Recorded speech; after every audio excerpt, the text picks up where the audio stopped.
inspiración de ventilador de la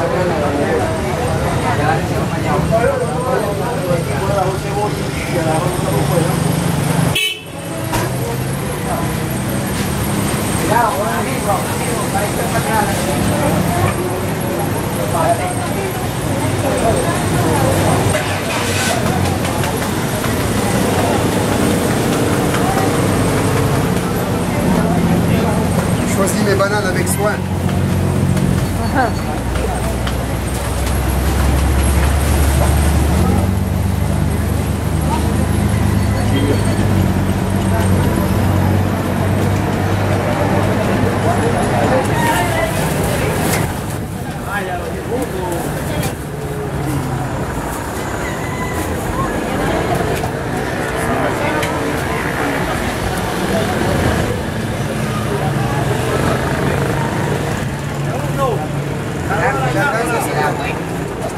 Hasta la victoria. Hasta la victoria.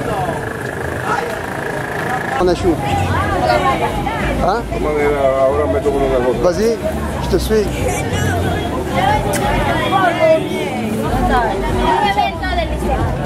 Creo que cuando yo monto.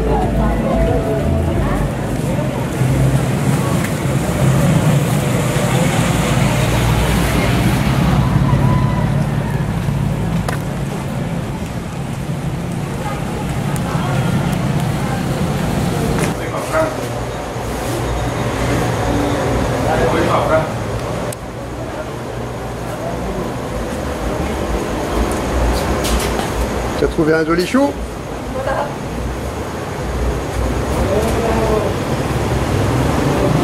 Manque-moi les deux choux? Oui.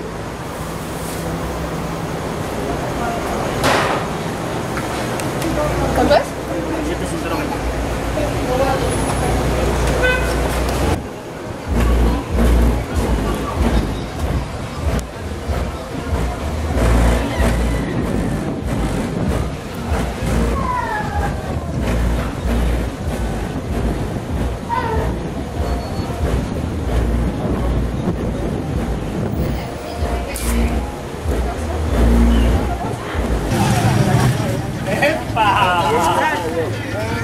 Buenos días, ¿cómo amaneció? Vale.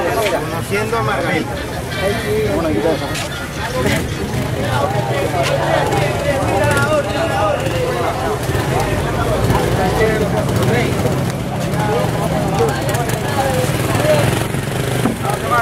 Vaya por el patrón. Conmigo,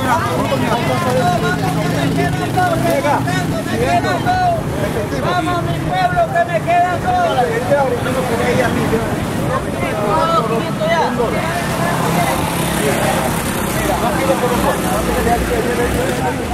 Tengo que respetarlo. A dormir, tío, a dormir, que sí, a dormir. Vamos a dormir.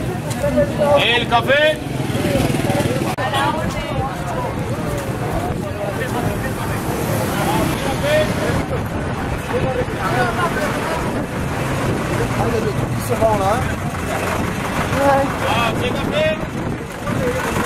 C'est un peu comme le marché aux puces chez nous en France. Café. A 500 de varón, aprovecha, 500 bolívares, a 500. Mira la botica ahí, ya la botica para salir, ya la botica allá en... 500? Sí. 500. Espera, no tenemos. ¿Fresco? ¿Fresco? Fresco. Vamos a conseguir efectivo que tenemos. ¿Tiene niños? El problema es el efectivo.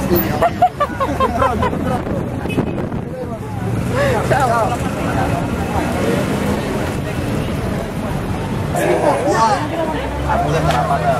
Pero ya está, vamos a ver, ¿qué tiempo, caballo?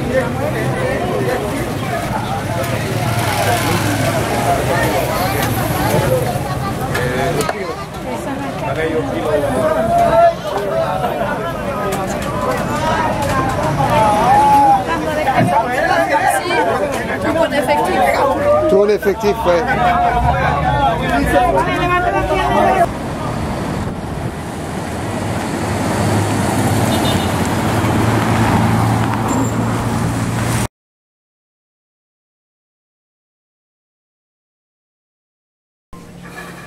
Bonjour la France depuis le Venezuela d'Hugo Chavez. Bien, chers amis, vous avez pu vous rendre compte avec ce petit tour que nous avons fait ce matin au marché, Janet et moi, qu'en fin de compte, en fait, de crise humanitaire, de crise économique, de guerre civile sur le point d'éclater, la vie est plus que tranquille au Venezuela. On trouve à peu près de tout, surtout en termes de fruits et de légumes, certes à des prix assez élevés, de plus en plus élevés, ce qui est le vrai problème, qui est donc le fruit direct de cette guerre économique qui est menée contre le Venezuela. Vous avez remarqué cette ambiance bon enfant, cette ambiance décontractée, les gens sympathiques dans la rue. C'est une des caractéristiques du peuple vénézuélien que d'être, en fin de compte, de ne pas se prendre la tête comme nous, de vivre au jour le jour et de ne pas se compliquer la vie comme nous savons si bien faire nous dans nos pays dits civilisés. Bon, ceci dit, il faut reconnaître que les moyens sont déployés depuis quelque temps avec force pour faire sombrer le pays dans une vraie crise et pour déclencher une vraie crise sociale allant jusqu'à une guerre civile. Et pourtant, on pourrait dire, à observer certains de ces moyens, que si c'est tout ce qu'ils ont à mettre en scène, c'est un peu maigre. Et là, je fais allusion au sinistre clown dénommé Juan Guaido. Alors, je vais vous faire un petit topo sur l'individu. J'avais prévu de vous parler plutôt de la guerre non conventionnelle, mais je préfère, avant de venir sur le sujet de la guerre non conventionnelle, qui est un petit peu plus compliqué, vous dire ce que nous savons déjà, de façon absolument certaine, factuelle, concernant le triste individu dénommé Juan Guaido. Alors, la première des choses est que, selon des sondages, il est connu du grand public vénézuélien seulement à hauteur de 19% de la population. Autrement dit, inconnu pour 81% de la population vénézuélienne, jusqu'à ce fameux coup d'éclat qui a eu lieu le 23 janvier dernier. Et comment a eu lieu ce fameux coup d'éclat? Il faut revenir un petit peu là-dessus. Eh bien, il faut savoir que depuis 20 ans, depuis 1999, depuis la date où le commandant éternel Hugo Chavez a arraché le contrôle du Venezuela aux griffes de l'oligarchie internationale, eh bien, il y a eu pas moins de 25 élections. 25 élections et 23 victoires de la révolution bolivarienne. Ce qui veut dire qu'il y a eu 2 défaites, en tout et pour tout. Et parmi ces 2 défaites, eh bien, il y a eu justement celle du 19 janvier, je crois, si je ne me trompe pas, c'était bien le 19... Il y a eu donc les 2 tiers du Parlement qui sont passés entre les mains de l'opposition. Et immédiatement, cela a conduit donc à la pseudo-nomination, parce que tout n'est pas encore très clair à ce niveau-là, du député Juan Guaido comme président de l'Assemblée nationale. Et immédiatement, cela a été donc utilisé pour que cet individu prétende pouvoir être président par intérim du Venezuela. Donc avec ces, je crois, quelques 98 000 voix qu'il aurait remportées dans un petit état du Venezuela, contre quelque chose comme 33 millions de personnes pour l'ensemble du Venezuela, cet individu se prétend donc représenter le peuple vénézuélien. Alors, ces 25 élections, c'est tout de même, ça vous donne une indication de l'ambiance du pays qui fait tout ce qui est possible pour justement tout remettre à la démocratie. Bon, la démocratie est un terme qui a tendance à me faire un peu grincer des dents, mais tout de même, je crois que le Venezuela est un des rares pays à avoir ce taux de participation et ce taux d'élection, de sollicitation du peuple. Alors, l'autre question, le peuple vénézuélien veut-il réellement, comme cela est prétendu dans les médias, la destitution de Nicolás Maduro? Eh bien, si cela était réellement le cas, il faut savoir que le Venezuela est un des rares pays au monde, si ce n'est d'ailleurs peut-être le seul pays au monde, à avoir dans sa constitution un protocole qui prévoit la révocation simple et immédiate du président de la République par simple vote soumis au peuple. Il faut savoir que ce protocole prévoyant la révocation d'un président, qui a donc été inséré par Hugo Chavez lui-même dans la constitution du Venezuela, a frappé Hugo Chavez lui-même quand il était donc dans la tourmente des manœuvres subversives de l'époque. Donc, a priori, il n'y a évidemment que l'opposition et cette oligarchie qui représente quand même peut-être pas loin de 20% de la population locale du Venezuela, qui veut en finir avec la révolution bolivarienne. Donc l'agent Guaido a été mis en scène suite à sa pseudo-victoire en tant que président de l'Assemblée nationale le 19. Il s'est autoproclamé président par intérim du Venezuela. Et qu'est-ce que nous savons de plus sur l'individu? Eh bien, nous savons déjà qu'il est franc-maçon. Il a été coopté dernièrement par la franc-maçonnerie et encouragé, reconnu par la franc-maçonnerie locale comme étant donc le président en charge du Venezuela, ce qui déjà nous donne une petite indication. A la gloria del gran arquitecto del universo, manifestamos nuestro apoyo incondicional al querido hermano Juan Guaidó, presidente de la Asamblea Nacional, único poder legítimo en nuestro país, en su lucha libertaria. A la gloria del gran arquitecto del universo, Ciudad Guayana, 17 de enero del 2019, nosotros, los representantes de la Gran Logia Suroriental de antiguos libres sectarios masones de Guayana, Venezuela, le brindamos el apoyo incondicional y rotundo a nuestro querido hermano Juan Gerardo Guaidó Márquez, como presidente de la Asamblea Nacional, en su trabajo de cumplir y hacer cumplir la Constitución de la República Bolivariana de Venezuela. Cuente usted, mi querido hermano, con este grupo de masones al sur de Venezuela, que nos encontramos en pie al orden en este momento transitorio de nuestra amada Venezuela. Repudio eterno a los tiranos de la tiranía. ¡Ahora y siempre! Libertad, igualdad y fraternidad. todo para uno Y uno para todos. Autre élément très intéressant concernant donc cette marionnette de Washington.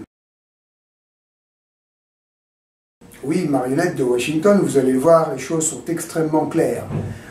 En passant ce petit illustré assez sympathique, on peut trouver des fois quelques petits dessins assez amusants qui peuvent illustrer cette image de Guaido, marionnette de Washington, de Donald Trump. Bien, donc, nous avons une information qui est plus que factuelle et plus que fiable avec le sénateur russe Andrei Klimov. Andrei Klimov, qui est-ce? Ce n'est pas le premier venu, lui. Lui, il est vice-président du comité des affaires extérieures et du conseil de sécurité de la Fédération de Russie. Et le 22 février dernier, il nous déclarait publiquement des faits absolument fracassants. Juan Guaido a été recruté par la CIA il y a une douzaine d'années en arrière. De quelle façon? Eh bien, en 2005, l'individu, Juan Guaido, fut l'un des 5 étudiants envoyés à Belgrade dans le cadre de la guerre de déstabilisation de ce pays. Dans le cadre donc de l'apprentissage à la guerre subversive. Dans ce cadre, Juan Guaido suivait donc des cours de l'organisation Haute-Port, utilisée par l'OTAN, pour ne pas dire le réseau Gladio, pour détruire la Serbie. En 2007, l'individu, admis à l'université catholique de Caracas, rentrait dans le groupe Génération 2007. Génération 2007, qu'est-ce qu'il y faisait? Eh bien, entre autres, il y montrait ses fesses.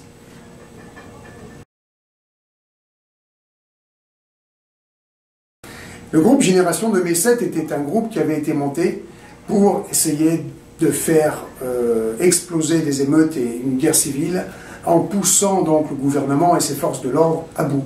Et ça n'a pas fonctionné. Donc c'est le b.a-ba de la guerre subversive.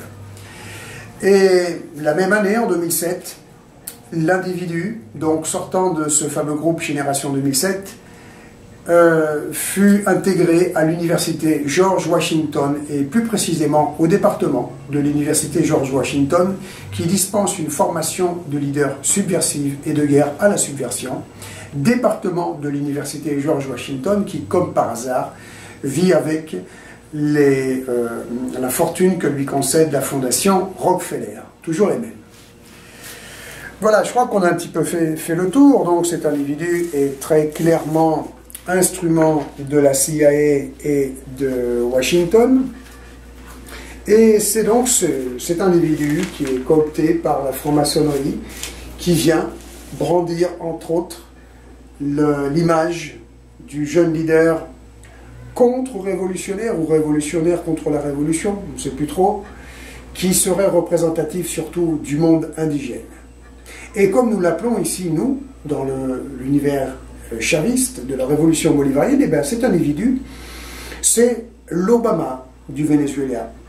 Car s'il est vrai qu'il puisse avoir des racines indigènes, ce que nous ne savons pas vraiment, une chose est sûre, il ne représente absolument pas la cause indigène, mais bien celle de Washington et de l'oligarchie locale et internationale luciférienne.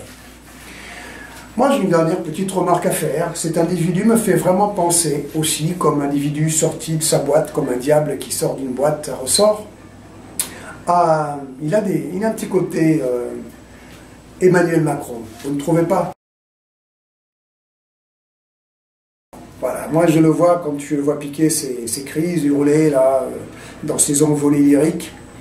Et je reconnais quelque part aussi le désaxé Macron et je ne serais absolument pas étonné que Juan Guaido sorte du même moule qui fabrique des MK Ultra.